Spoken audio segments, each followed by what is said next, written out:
Hello and welcome to Rebel with a Cause. This is your host Bhavna, and today our guest represents a kind of leadership we rarely talk about enough. For many people, success means building companies or careers, as it should, but for him, success meant helping rebuild lives. Deepak Sharma sir has spent years working with Udyan Care, supporting children through protective homes, mentorship, long term rehabilitation. He has also raised significant funds for the organization and documented his journey in the book Wings to Fly.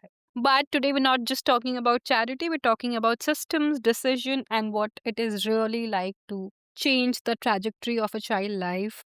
A very warm welcome, sir. So, first of all, thank you, Bhavna, for having me on this podcast. And as I normally usually start, I start with Namaste, Sat Sri Akal, Assalamu Alaikum, and good afternoon to all the listeners. And then, obviously, I would like to extend my gratitude to God and my parents for this wonderful life since I was born in 1960. And the gratitude is also due to my best half, Dr. Suneet, for being partner in crime, and Dr. Kiran Modi, the founder and managing trustee of Udayan Care, and referred as Didi by me, for accepting me and my wife as a volunteer way back in 2009. So it's our 17th year of volunteering. So thank you, Bhavna, for having me on this podcast. It's an absolute pleasure, sir. And wow, that journey that is really inspiring just to hear it. 2007, you said, right? Or 9? 2009, 9. 2009. Beautiful, beautiful. Okay, wow.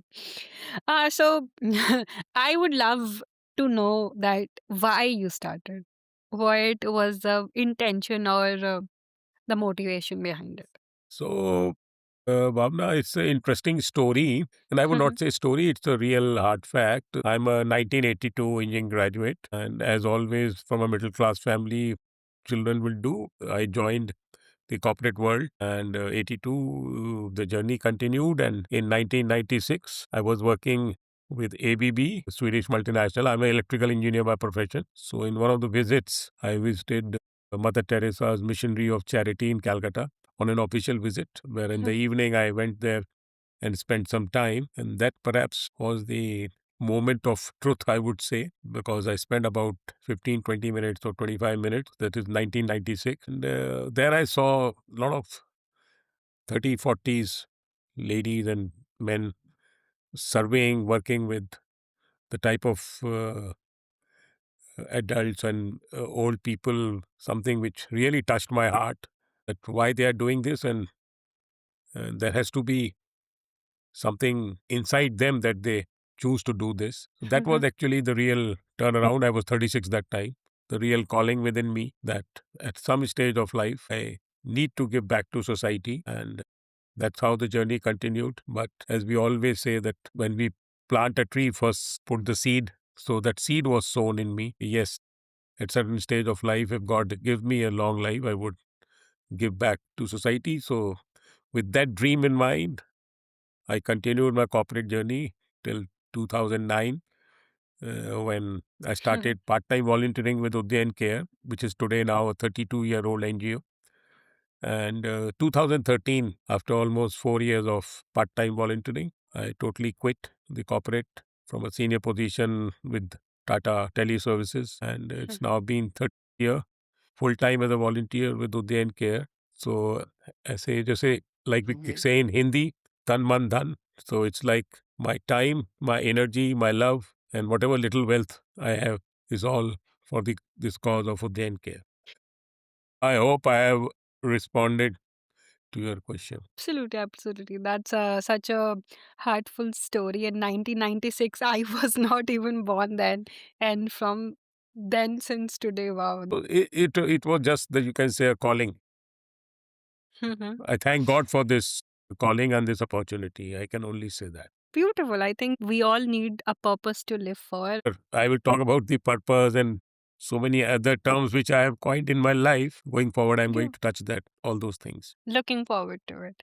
So, when people look at Udyan Care's work, protective home, fundraising, they usually, well, I think people in the social impact or out, they usually focus on the outcome. But I want to flip that perspective. What was the most important decision that actually reduced impact temporarily but increased it later? It was definitely must have been a hard decision, but what was it for you? Yeah, so one of the programs which Udyan Care runs is running of homes for those children who are out of home or who do not have parents. And that could be an orphan, an abandoned child, or an runaway child, and so on. So these homes, when I joined, and over the years we built up homes, we had 17 homes at one stage. Out of that, almost 11, 12 or 13 were girls' homes, and the rest boys' homes. And what we observed that yes, a tough decision sometimes have to be taken. 16, we took a big decision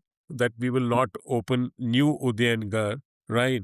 Because although it was a program we loved a lot, but government was also pushing and the certain policies were also coming up where it was advisable to have the children back into their biological families. That was even the court's judgments, and many some judgments were there that the child's first place has to be, or the best place has to be, the biological family. So in 2016 we consolidated homes and obviously restored a lot of children from these homes and reduced the number from 17 to just 11. Right. So, although many people think a large numbers meant more success, but that's not what actually we wanted at ODNK. So, that was definitely a tough decision. But yes, I would say that over the years, we have seen that in the long term, the real and lasting change can be seen now. We have more than 20 marriages which have happened in our Udyan Care family. There have been so many grandchildren. So now children who came without biological families have their own families. So I think that was one thing which, yes, was a tough decision, but over the years we have seen, yes, that it has got a good and a very big impact. It's fascinating. I think, in simpler words, it's just about quality over quantity. Yeah, exactly. So it was not about the numbers, it was more about the quality and how we could bring a better focused change in their life so they Right. become responsible citizens of the country. Absolutely. I think we just have to slow down sometimes in the short term to make it Yes. sustainable in the long term. That's right. So, you measure success through life supported, reintegrated, well being.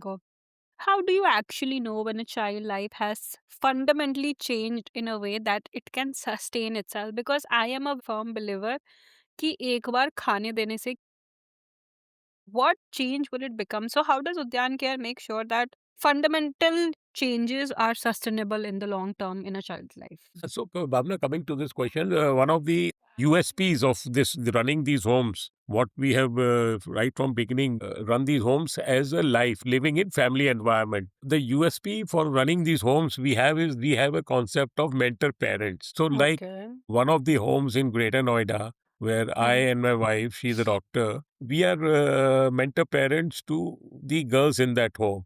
And when I say mentor parent, that means we are available for them whenever, for whatever reason they want us. Because they may not be our biological children, but the relationship and the bonding, and over the years, you can just see it's been more than 13 years with the girls. So many girls have moved out of this Greater Noida home, gainfully employed, completing their schooling and college. So that is one aspect of these homes, unlike possibly other institutions where the child is there, he's looked after, taken care of his food and education and everything. But that unique concept of mentor parents. And when I say these 11 homes today, which we have, each of these homes have got mentor parents. It could be a mentor mother, it could be a mentor father. So that is one. So that is the reason our children become very attached, they become lifelong learners, and obviously, resilience is something which you can see in each one of them. So, obviously, the emotional bond also becomes stronger when you are with the same child for over the years. So, so many success stories over the years have come out of these homes, and we have stood by these children whenever there has been a requirement. But it's not that they are dependent on us. Yes, Hmm. we do our best whatever time they are with us. And so I would say that definitely different child comes with a different traumatic background. So he or she has to be addressed accordingly. But that concept of family, I think, is something which makes this program pretty unique. That is fascinating. Sir, but here, just curious that how many you mentioned the number of Udyan Care. So, is it all across Delhi NCR or do we cover more cities? No, no. So this particular program is primarily in Delhi NCR, and we have one girl's home in Jaipur, it's I think almost 10, 12, or 15 years old, and then another Mhm. girl's home in Kurukshetra. So apart Oh, from that, the rest of the 9 homes are in the Delhi NCR region. In mm, Gurgaon, Delhi, Greater Noida. Noida, Ghaziabad, Faridabad, and so on. And how many children matlab, at So a time? yeah, so at any given point of time, roughly about 200 plus girls and boys are living in these homes with this concept of family living. Beautiful, beautiful. And because you have been talking that you have been a mentor father to many children, I think that Yeah. role also requires very deep emotional connection, as you were talking about. Over the time, you build rapport, you build like a family dependency. But you very specifically mentioned that there is attachment, but without creating dependency on you so that they can Yes. sustain. So, Yes. what frameworks have you used, or I I wanted to visualize what actually the process look like when a child comes under the care, and Sure. what factors determine what approach you will take towards relationship S- building. so that's a very good question. And Bhavna, just to answer this, see, I will take a typical example of my Greater Noida home, although it applies across all the homes. Sure, So, sure. like, I have a girl coming to my home. We work under the jurisdiction of the Juvenile Justice Act, which is a 2015, which is a Government of India Act. So, under that, Child Welfare Committee is the judicial body who obviously sends the girls to us. So, when a girl comes to us, obviously she is under trauma, whatever type of trauma. Right. So Right. first is obviously take control of her. Listening is a very big skill. Obviously, we have counselor who is a full-time counselor who is there at my home as an employee. So she takes or conducts a lot of counseling sessions. We try to understand the child's trauma, how to reduce it, how to overcome it, and then obviously understand the girl's strength or what she's interested in. So it's obviously a slightly a long drawn process. So once everything is established and the girl is settled in the home, then comes the next step. What next? So obviously next could be admission to a school, right? Suppose a girl is coming with some educational background. So we try to admit her in a good school or a public school. If she's coming without any academic background, obviously we prepare her and then try to put her in a government school in an age appropriate class. So as I said, it's like in any normal family. So the girl, and in many cases, suppose the girl is coming at the age of 16 and uh, obviously without any academics, so we try to understand what are her skills or what is her interest and try to get some skilling done because we have a lot of skilling centers at our own Greater Noida facility. So we try to enroll her in that. The idea is that as once the girl turns 19, 20 or 21, she should be like standing on her feet and independent, working. Okay. And it could be either after acquiring certain skills, it could be a computer skills, or it could be a IT skills, or it could be a personality grooming skills, or whatever the girl's interest is. And or if she is good at academics, so then obviously she will complete her schooling and graduation and so on, and then obviously get into a job, whether it is a corporate job or any other job. So as I said, over the years there have been tens of hundreds of stories where it's not that every girl is has outshined, but yes, we have average girls also who are working in a factory drawing a salary of 15, 20,000.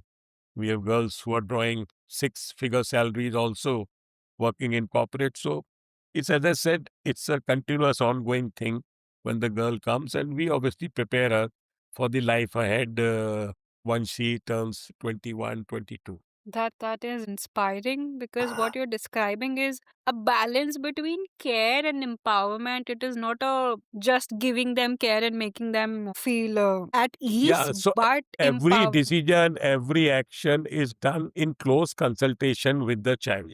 So nothing is Okay. imposed on them. कि तुम you do this or you do that. No, basically it's only understanding, discussing, and then trying to get the best out of that girl. So when you were talking about once a child can stand on their own feet, they get a corporate job, or do they still live in the care homes, or they, matlab, is it like No, they no, no. walk out So once are 18? no, no, no. So once they start working after 2 to 3 months, because we give some time so that they are settled, they earn some money, they can have some savings. So once the Mhm. girl is working for a couple of months, then obviously we, as a family again, we move her in Huh, a PG like we do for any of our normal biological children also. So we settle right. her in a PG and then obviously continuously monitor. And just to share, even I have a group of all these girls who have moved out over the years. And every morning there is a good morning message from me. It's a broadcasted message. And almost 95% of them would respond every day and the rest maybe alternate days. So I get a feeling is as everything is fine. So that's the way because obviously I can't be calling them every day or every week. So that's Hmm. my way of staying connected with them and knowing them, Checking up yes, on them. everything is fine at their end. It's, if I don't get a reply for a couple of days, I definitely get to know and then I call back, everything fine. So I think these are the, as I said, the bonding and the relationship we have built over the years. Damn, damn, that is really beautiful. And the connection, I am pretty sure that you have built over the years with these girls, with the children, that is more of a relationship that a family has. Because we're talking about your work, I also wanted to raise that another side of non-profit that most people do not get to see. They're very clueless about, and I think that is fundraising. And what exact strategy do you think can a person use to convert a connection into a sustained supporter rather than just a one-time donor? Because I think that also has to do a lot with building relationships. Bhavna, let me take this question in two parts. One is the simple strategy. I capitalize on my 30 years of corporate experience or my corporate working, right? So Hmm. that's the biggest, I would say. Today, as I said, I've worked in all big corporates, NTPC, ABB, Tata Power, Tata Docomo. So that relationship has been something which obviously I benefit from. People knowing me for years together, they sometimes wonder why I quit corporate at 53. I could have done this at the age of 60 when I retired. So that is one thing which people, obviously, my old friends know that I had certain dream and they know I'm with the right organization. And many of them have obviously moved to senior positions in different roles and corporates. So I think one is that lot of personal relationship in terms of the funding. So my gratitude to all those people who have been supporting me over the years. So obviously without them, I would have been nobody. And then second strategy is that whenever I talk to anyone, someone new corporate or new individual, I never start with a donation appeal or anything like that. What I always say, how you can get associated with the organization. Can you give your Mhm. time? Can you give your knowledge? You could conduct some workshops and so on and so forth. We have so many other programs apart from running these homes. I don't know whether you're aware, but I can talk about those programs where we need a lot of volunteers, mentors, Please do है that. ना? So there's another program. Let me just share that also. We have a program which is called Udayan Shalini Fellowship Program, right? So this program has nothing to do with the another program is a livelihood and skilling program. So these are totally independent programs of the GAT program. So in this Mhm. Shalini program, we obviously are running the program for those girls from the economically weaker section who have passed class 10th with 60% from government school and whose parental annual income is less than 25,000. So we take them in class 11. They continue to be part of this Shalini program till they graduate. During these 5 years, we do a lot of, we give fellowship, we do mentorship, workshops. Every Shalini has to, or this girl has referred as Shalini, they have to do 50 hours of social work every year. As I said, when I approach these corporates or individuals, I said, can you give some time, maybe 1 hour in 15 days? You could possibly mentor one or two girls. Because these girls in the Shalini program come from a background where their parents are either doing small petty jobs of being electrician or a plumber or a security guard or an auto driver and so on. And this program is running pan India in 38 cities across India. And we have touched almost 19,000 girls over the years. So these are the pitch which I normally people, because volunteering, as I said, is a very, very strong pillar in our organization. And India working in 44 cities across 18 states, and roughly more than 4,000 volunteers are associated with us. So that's why another pitch which I make to people, whether they can join as volunteer. Because once someone joins as volunteer, then he or she, obviously, the trust is built. They also try to support in their own different way. So Absolutely. obviously, my own personal story and this strategy is something which has been touchwood and blessings of God, been the reason that we have been able to raise funds for the organization. Interesting. I think volunteers are the backbone of any Because organization, I started especially. as a volunteer time. For initial 4 years, I was also a part-time volunteer. I got so impressed and it was my dream. So then I went headlong into this as a full-time volunteer. So yes, volunteering is the key to all the programs. True, true. I think yes, and we would love to help you with volunteers because not 4,000, but we have around 200 volunteers in Delhi, and we always look forward to beautiful collaborations where we Okay, can make a wonderful. So that difference. would, yeah, yeah. I'm saying that even 1 hour in a month, if you can give to someone, it can bring a drastic change in someone's life, but one has to be consistent and regular and committed. Definitely. Definitely. I think consistency and commitment matters because we also take whatever locations we take up, we try to make sure that we are doing sessions there once a month, once a week, whatever is the required. So, but we make sure that we keep doing talking to the same people again and again and not just take up again a lot of numbers, but even if you want to make an impact in 10 lives, let's make sure that 10 lives are really impacted. Correct, correct, correct. But You were today saying something. only it is International Women's Day, and Hmm. that's the reason I requested for this rescheduling. Morning 11 to Yeah. 1, we had such a wonderful event, Bhavna, put up by the Shalnis of the Shalini program. We had, but just to sharing of the record, we had these mothers of two of the Shalnis who were the chief guest, and they were all housewives, chief guest and guest of honor, and their stories were just amazing when they spoke on the stage. Wow. So Very inspiring, sir. I have to say that is because mostly people want influential people and chief guests, and I think these yeah, are the most influential people in today's world because if they yes, don't support, we cannot achieve anything. right. That's really beautiful. Okay, in the early years of your volunteering journey with Udyan Care, why do you think that this has sustained for so long the organization? What culture made it, or what structural decisions made sure that Udyan Care becomes such a huge organization in coming years?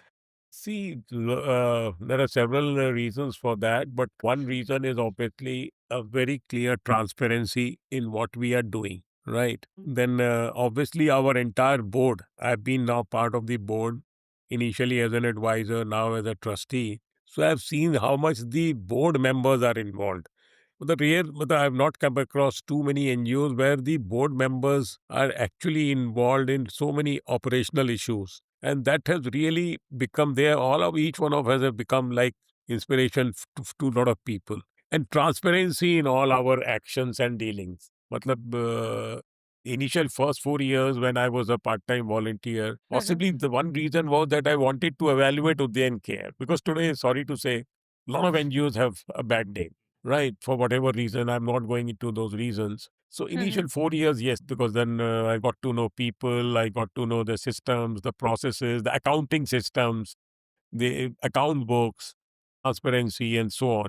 So I think one obviously sustainable reason is that yes, because I personally believe that one is obviously transparency in terms of the programs, in terms of the finances, and the accounts, and definitely the founder herself, Dr. Kiran Modi, even at 70, she is such a big inspiration. At least she works 14, 15 hours a day. So I think these are a couple of some reasons where the organization has really been instrumental in growing and Apart from that, yes, a lot of committed team members in terms of employees and senior management who have also been instrumental in helping the organization grow. That's a beautiful reminder that purpose driven work can, move mountains, to be Yeah, very and honest. outcomes, obviously. If I just share the numbers, over the years, we would have at least directly touched about 1 lakh recipients directly. Apart from that,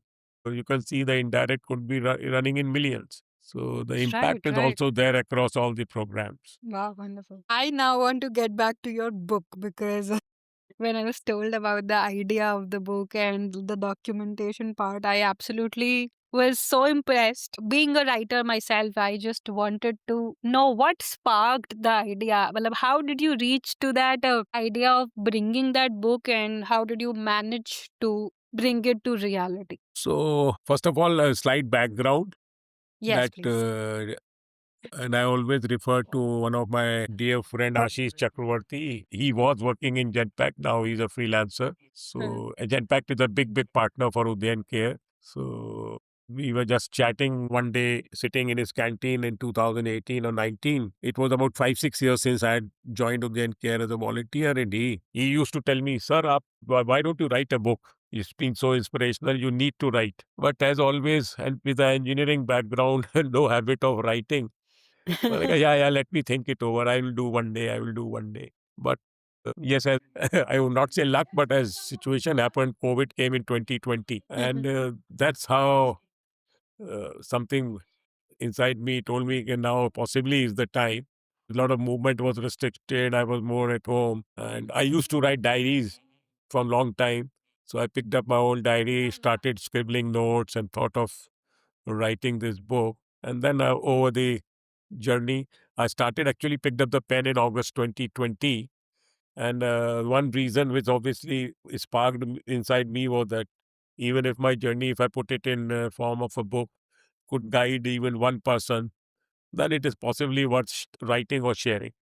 So August 2020, I picked up the pen and then started writing. And January 2022, I finished my first draft with the support of some of my friends. I got it proofread. They did a lot of editing and so on and so forth. And then I decided that I will launch it on my late father's birthday, who is my biggest inspiration. I lost him in 1991, but my biggest inspiration, I dedicated the book to him.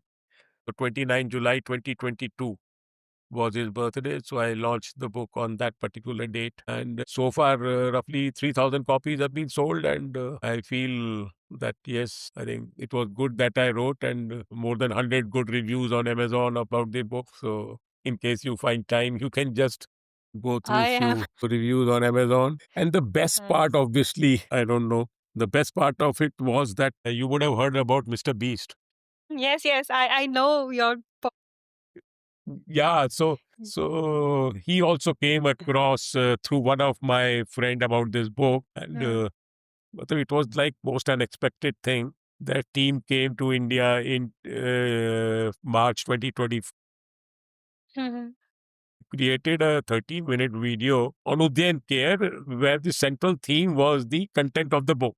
And then they obviously donated also good amount to Udayan Care. So I think as God would have it, I will always extend my gratitude to God for whatever good things happen, because ultimately we are just the doers. He is the creator and he is the who directs us, and things turned out to be that way. So it's all blessings. And now I But I feel, think God yeah, also gives back to people who takes action, who's ready to do the hard work, who's ready to yeah, actually commit. And you have done so much, sir. And I don't know how to even show gratitude for the things that you have done. It's not about the achievement part, but you kept going no matter what. You just kept going, and that yeah, is a and lot. there have been a lot of challenges also over the journey. During the journey, it's not that, but then it's all how you are able to address them and how you are able to handle them. Obviously, resilience is something which I learned from children, because you learn from each other. It's not that only True. I can only teach. So resilience is something which obviously I have learned from these children, how resilient they can be or they are. So yes, God has been kind, no doubt. I am just in awe right now because wow, I don't think so. This is me asking you a question. This is me just being getting inspired every minute sitting here. So beautiful. Thank you, Bhavna. And I am definitely going back and reading that book because I think I'm all about stories. I'm all about the connection. I also started the organization because of the story that I felt. I was going through a lot and I realized if I can channelize my pain into helping somebody, why not? Because we're talking about challenges, I would like to know that what is the biggest challenge that you felt while shifting from maybe corporate to social impact space? So one, I don't think there was a big challenge, Bhavna, because it Mm. was actually a very well thought decision. Okay. And let me share with you that I keep referring to my wife as my best half. I keep referring her as my goddess because I think the life partner has to be very much in tune with what, whether it is a husband for a wife or a wife for a husband, is very critical to any such decision making. She is also a volunteer. She also spends time, but obviously limited time as she is working. But then I think my wife's support has been the biggest, I would say, the which I really am proud of. Yes, people say you could have worked till 60, earned some more money, then put that money into the social work. I had made a promise to myself way back in 30s when I was 36 that at 53, 52, I'll quit. So I will listen to my inner call and do the needful. So I would say that, and also I don't see social work as a charity as many people think it's a charity. Mm. With my professional background, I always understood systems, accountability, performance, and how the timelines have to be met for. So I think when I moved with Udyan Care as a volunteer, I brought all this discipline along with me. I think that is what sometimes maybe we're missing in the social impact feel a proper structure. So that is something But the that we most should. unexpected cost, I would say, was like emotional, not financial, because वो Mhm. तो I knew that there will be no income. Yes, many a times in the development sector, the things don't move at the speed at which you would want or the way the True. corporates work with certain speed. But then I think that was something which I understood over a period of time. And then obviously because here we are dealing with human beings. We are not dealing with products or services. So And dealing with human beings will always be a time consuming and a long drawn process for any positive outcomes. right, right. And would love to maybe also meet your wife because I've seen how much you express gratitude towards No, no, her. I just, as I said, always, and today I don't know whether you know she's at a position which I think one can only dream, but today she's at the highest position in the country. Wonderful. What does she do? I'm not So sure. she is a doctor by profession, and she is currently holding the position of Director General Health Services in Ministry of Health, Government of India. Damn, So, okay. I am more impressed. so that is the ultimate possibly a professional doctor can aspire for in the government sector. So, so as I You said, I'm so proud of her accomplishment, and she's such a humble and personality. Matlab, seeing her, you can't say that she's holding that position. please convey my deepest Sure. regards to her. Yeah, sure. So whenever you are in Delhi, you should come over and Absolutely, meet. sir. We'd love to meet. We'd definitely Oh, schedule a meeting with sure, you and her sure, and sure, figure something out. sure. Thank you so much. I just have one last question for you that Yeah. I think many people want to make meaningful impact in this space, the millennials, Gen Z, but they're not sure where to start. So anybody who wants to start in this space, what question should they be asking themselves before Okay. starting? So you are saying starting. Can you be more specific Right, or repeat right, the right. question, Bhavna? Absolutely. So just imagine that I am a 25-year-old. who wants to start volunteering, who wants to maybe in the next 2 3 years build something in the social impact space to help with a purpose. I have an idea, but I am clueless where to start, what to do, how to go around it. So, what question should I be asking myself to make sure that I want to work in this space? Or what action should I be taking? Maybe 1 2 actions that I can start with. Okay. So I think a lot of questions one has to ask himself or herself, right?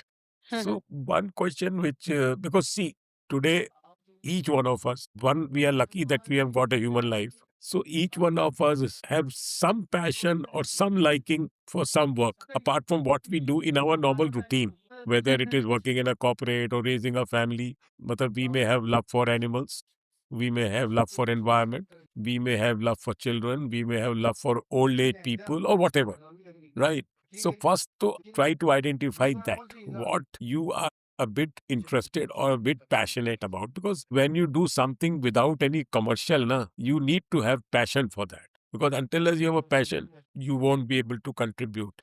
And once you are clear on this, Bhavna, then yes, try to identify how you can do it. 1 hour in a week, 1 hour in a fortnight, or 1 hour in a month. Once you identify that, try to identify some good organization or good source where you could possibly contribute your skills or your own passion, and then start small and then see how it goes and then slowly build upon that.